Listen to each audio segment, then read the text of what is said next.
بھلائی کے کام، ایک بھلائی کے کام وہ ہے جن کا تعلق دنیا سے ہے، اپنے بھائیوں کی تکلیف میں ان کی مدد کرو، غریبوں کی، یتیموں کی، محتاجوں کی، مسکینوں کی، مسافروں کی، یہ تعلیمات ہمارے سامنے آ چکی ہیں۔ خیر کے کام کرو، یعنی ہمدرد بن جاؤ انسانوں کو۔ لیکن اگر تم نے صرف دنیوی اعتبار سے ان کی مدد کی تو تم نے ان کے ساتھ بھلائی کا بڑا وقتی اور محدود اور ناپائیدار کام کیا۔ کوئی بھوکا ہے، تم نے کھانا کھلا کے اس کے پیٹ کی آگ بجھا دی، اچھا ہے، خوش ہو گیا، دعا دی، چلا گیا۔ بے نمازی ہے تو وہ پورے کا پورا جہنم کی آگ میں جلے گا۔ تو تم نے تو بڑی وقتی بیل پھیر کی اس کی اصل بیل پھیر یہ ہے کہ جہاں تم نے اس کے پیٹ کی آگ بجھانی ہے وہیں تم اس کو تبلیغ کر کے اللہ کی طرف بھی لے کر آؤ تاکہ وہ جہنم کی آگ سے بچ جائے۔ اللہ کے رسول کی سنت تو یہی ہے کہ لوگوں تم جہنم کی آگ میں گرا چاہتے ہو، میں تمہیں پکڑ اس سے بچا رہا ہوں۔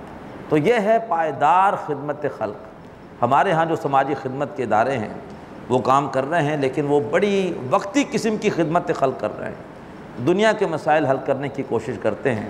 اگر تبلیغ نہیں کر رہے، لوگوں کو اللہ کی طرف نہیں لا رہے، لوگوں کو غفلت سے نہیں نکال رہے، تو وہ تو بیچارے لوگ وقتی طور پر تو ان کے تن پر کپڑا آ جائے گا، ان کی بیماریاں، اس کا علاج ہو جائے گا، ان کی بھوک مٹ جائے گی، وہ جہنم میں چلے جائیں گے۔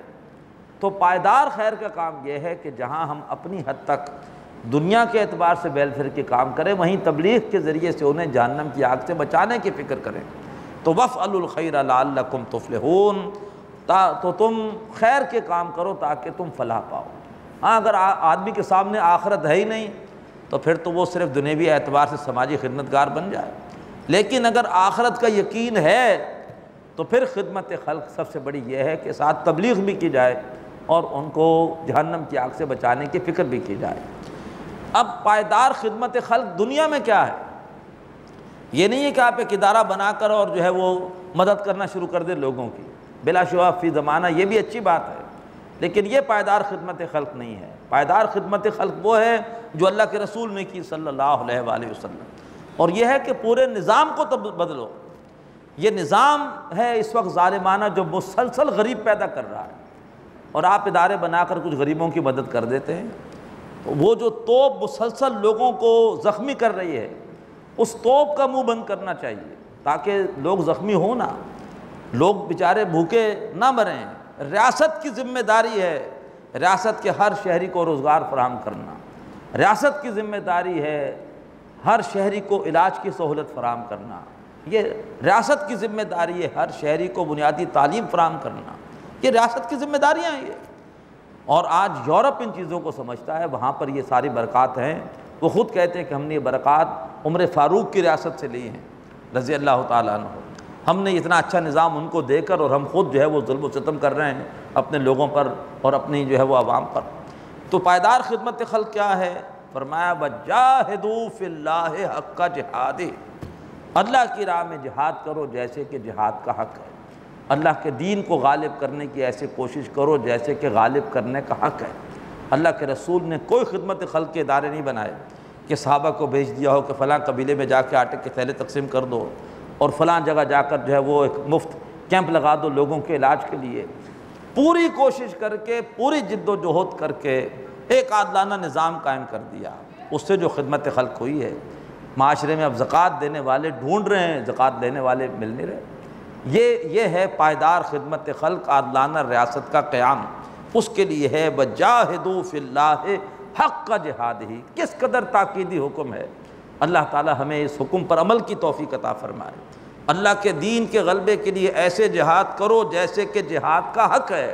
هُوَ اجْتَبَاكُمْ، اس اللہ نے تمہیں اس کام کے لیے چنا ہے۔ تم بھی کسی ہندو کے ہاں، کسی عیسائی کے ہاں پیدا ہو سکتے تھے، اللہ نے تمہیں مسلمانوں کے ہاں پیدا کیا ہے اس کام کے لیے۔ وَمَا جَعَلَ عَلَيْكُمْ فِي الدِّينِ مِنْ حَرَجٍ، اور تمہارے دین میں اس نے کوئی تنگی نہیں رکھی، کوئی خلاف فطرت بات نہیں رکھی۔ تو رہبانیت نہیں ہے کہ شادی نہ کرو، اور یہ نہیں ہے کہ مرغن غذائیں نہیں کھا سکتے، ہر چیز حلال ہے، حلال طریقے سے حاصل کرو، کھاؤ، نکاح کرو، ایک نہیں، دو نہیں، تین نہیں، 4 نکاح کرو اگر عدل کر سکتے ہو۔ کتنا فطری دین ہے، تقاضے کچلے نہیں ہیں، تقاضوں کو صحیح رخ کے اوپر کنٹرول کیا ہے۔ فرمایا وَمَا جَعَلَ عَلَيْكُمْ فِي الدِّينِ مِنْ حَرَجٍ مِلَّةَ أَبِيكُمْ إِبْرَاهِيمَ، یہ دین تمہارے جد امجد ابراہیم علیہ السلام کا راستہ ہے۔ هو سماکم المسلمین، انہوں نے تمہارا نام مسلمان رکھا تھا۔ اللہ سے دعا کی تھی کہ اللہ میری اولادوں میں ایک مسلمان امت اٹھا، اپنے نام کی لاج رکھو، تمہارا نام ہے مسلمان، فرما بردار، اللہ کے فرما بردار بن کے دکھاؤ ہر سطح پر، انفرادی طور پر بھی، اجتماعی طور پر بھی۔ من قبل وفی ھذا، یہی تمہارا نام پہلے بھی تھا اور اب بھی ہے۔ لیکون الرسول شہیدا علیکم، تمہیں یہ ساری عملی ہدایات کیوں دی جا رہی ہیں؟ تاکہ رسول گواہ بنے تم پر، وتکونوا شہداء علی الناس، اور تم گواہ بن جاؤ لوگوں پر۔ قیامت کے دن رسول آ کر کہیں گے کہ اللہ میں نے ان تک دین پہنچانے کا اور دین پر عمل کرنے کا حق ادا کر دیا تھا، تبلیغ کے ذریعے سے بھی، اپنے ذاتی عمل کے ذریعے سے بھی،